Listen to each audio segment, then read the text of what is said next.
आरोप प्रत्यारोप होत आहे आणि राष्ट्रीय अध्यक्ष कोण नेमकं याच्याबाबत ही चर्चा सुरू आहे. काय मत आहे तुमचं आणि तुम्ही काल भेटून आले, काय चर्चा झाली?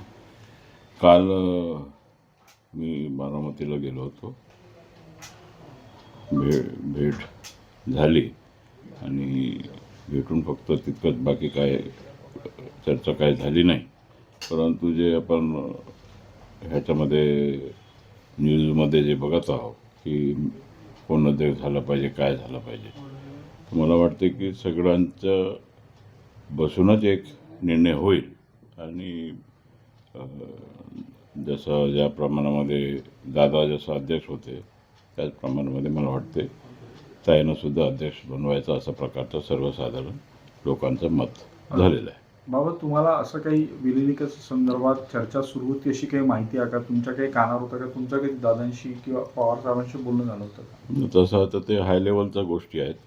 त्याच्याबद्दल साहेबासोबत आणि दादांचा काय चर्चा झाली हे आम्हाला काही माहीत नाही.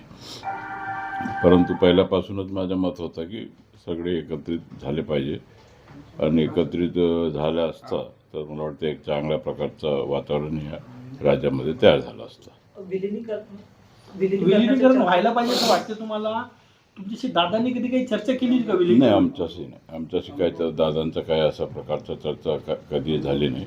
आणि व्यक्तिगत माझं तरी मत त्यावेळेला सुद्धा होतं, आज सुद्धा आहे की सगळे एकत्रित होऊन जर एक झाले तर मला वाटते की एक राज्यामध्ये एक चांगलं वातावरण तयार होऊ शकतं. एक होऊन नेतृत्व कोणाचं स्वीकारायला पाहिजे? आणि आता जे दादांच्या नंतर जे कोणी सुप्रीम आहेत, दादांच्या नंतर आता ताई आता उपमुख्यमंत्री झाले, तर त्यांच्या हातामध्ये पक्षाचा सूत्र दिला पाहिजे असं माझं तरी मत आहे. विलिनीकरणाच्या चर्चेत फडणवीस नव्हते, त्यांना या संदर्भात बोलण्याचे अधिकार नाही असं शरद पवारांनी फडणवीसांना टोला नाही, लावला. त्याच्याबद्दल मी काय प्रतिक्रिया देणार नाही. कोणाला काय अधिकार आहे,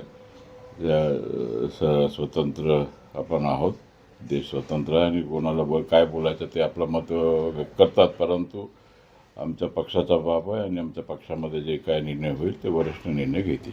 पण शरद पवार गटाच्या नेत्यांकडून वारंवार सांगितलं जात आहे की विलिनीकरणाबाबत दादांची चर्चा झाली होती. तुम्ही राष्ट्रवादीचे वरिष्ठ नेते आहे, पवारांसोबतही काम केलेलं आहे. दादा तुम्हाला कधी काही बोलले होते का की आपल्याला एकत्र यायचं आहे, विलिनीकरण करायचं, अशी कधी चर्चा झाली? कारण की तुम्ही नाही. सुद्धा भेटले दादांशी माझ्या जवळचा संबंध होता. शेवटपर्यंत मी दादासोबतच होतो. जेव्हा दादा मागच्या वेळी BJP सोबत शपथविधी झाली त्यावेळेला सुद्धा मी सोबत होतो आणि शेवटपर्यंत दादासोबतच होतो. पण परंतु असं प्रकारचं काय माझं चर्चा झाली नाही. आणि माझं जे मत होतं की आपण एकत्रित झालं पाहिजे, एकत्रित झाला तर ताकद वाढेल. तुम्ही म्हणता की हा तुमच्या अंतर्गत वाद आहे, पण ज्या पद्धतीनं फडणवीसांनी म्हटलं की या बाबतीत त्यांच्याशी चर्चा झाली नव्हती, तुम्हाला या बाबतीत काय आक्षेप आहे का म्हणजे फडणवीसांच्या म्हणण्यावरती? नाही, मला ते पाहते राज्याचे मुख्यमंत्री आहेत, राज्याचे नेते आहेत आणि महायुतीचे नेते आहेत आणि त्या दृष्टिकोनातून त्यांच्याबद्दल मी काय बोलणं हे काय बरोबर होणार नाही. परंतु आमचा पक्ष वेगळा आहे, सगळ्यांचा पक्ष वेगळा आहे. 3 पक्षाचा युती झाल्या असल्यामुळे वेगवेगळं तिन्ही पक्षाचा नेते आपला विषय ते आपला बोलतात, मत व्यक्त करतात. परंतु आमच्या पक्षाचा जे नेतृत्व ठरवेल तेच फायनल होईल. लाडकी बहीण योजनेला अजितदादांच्या नाव देण्याची मागणी होत आहे. दिलंच पाहिजे ना. कारण की ते विधानसभेमध्ये बजेट ठेवत असताना त्यावेळेला त्या लाडकी बहीण योजनामुळेच या राज्यामध्ये आमचं सत्ता या राज्यामध्ये आलेलं आहे. अमोल मिटकरी यांच्या एक वक्तव्य समोर येत आहे की विमानातून कोणीतरी उडी मारण्याचा प्रयत्न करत असल्याची त्यांना एका सरपंचांनी माहिती दिली. नाही, ते आता काय सरपंचांनी काय बोललं त्याच्याबद्दल मी बोलण्यामध्ये काय अडचण आहे. कारण की जे काय घडलं आहे ते चित्र सगळं आपण पाहिलेलं आहोत आणि फार वाईट झालेलं आहे. आणि आमचा एक प्रकारचा खंबीर नेतृत्व आमच्यामधून निघून गेलेलं आहे. असं तुम्हाला काही संशय आहे काय अपघातावर? ज्या पद्धतीने अमोल मिटकरी बोलतात, तुमच्या मनात असा काही संशय आहे की नाही, त्यांनी काय बोललं त्याच्याबद्दल मी प्रतिक्रिया काही देणार नाही. जे काय आहे तर ते चौकशी आणि ती आपल्याला कळेल काय होणार आहे. राष्ट्रवादीच्या अध्यक्षपदावर प्रफुल्ल पटेल यांनी पद घेण्याकरिता नाकारलेलं आहे, याला आपण कसं आता सगळ्यांचा विचार होऊनच ते पद, जसं आता दादा होते, दादाच्या नंतर आता ताई आहेत, ताईनं पद दिलं पाहिजे असं माझं तरी मत आहे. आणि त्या दृष्टिकोनातून उपमुख्यमंत्री म्हणून त्यांनी आपलं पदभार स्वीकारलेला आहे आणि त्या दृष्टिकोनातून त्यानं पक्षाचं नेतृत्व दिलं तर आणखी चांगलं होईल.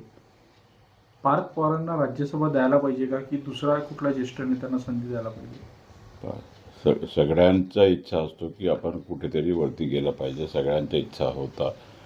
ठीक आहे, आता माझ्यासुद्धा इच्छा होता की मंत्री झाला पाहिजे. आता ठीक आहे, नाही झालं काय होते आता. म्हणून आता कोणाला आमच्या ते अंतर्गत आमच्या पक्षाचा हे आहे, वरिष्ठ निर्णय घेतील आणि जे काय आपल्याला कोणाला राज्यसभा द्यायचा काय द्यायचा ते बसून ठरवतील. बीडच्या एका सरपंच पतीच्या एक वक्तव्य समोर येत आहे, जोपर्यंत माझे पैसे निघणार नाही तोपर्यंत मी पाणी सोडणार नाही.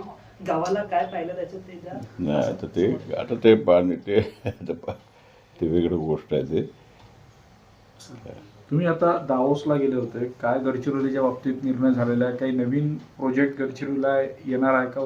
ते सुरजागड इस्पातचा ॲग्रीमेंट तिथे झालेला 20,000 कोटीचा इन्व्हेस्टमेंट तिथे करायचं असा प्रकारचा. ते आपण जे जमीन दिलं होतं 300 एकर, त्या जमिनीमध्ये आता जवळजवळ 1500 एकर जमीन झालेलं आहे. आता ते त्याच्या प्रकल्पाचं काम सुरू आहे. आता त्याला वाढविण्याच्या दृष्टिकोनातून ॲग्रीमेंट माननीय मुख्यमंत्रीच्या नेतृत्वाखाली ते ॲग्रीमेंट झालेलं आहे.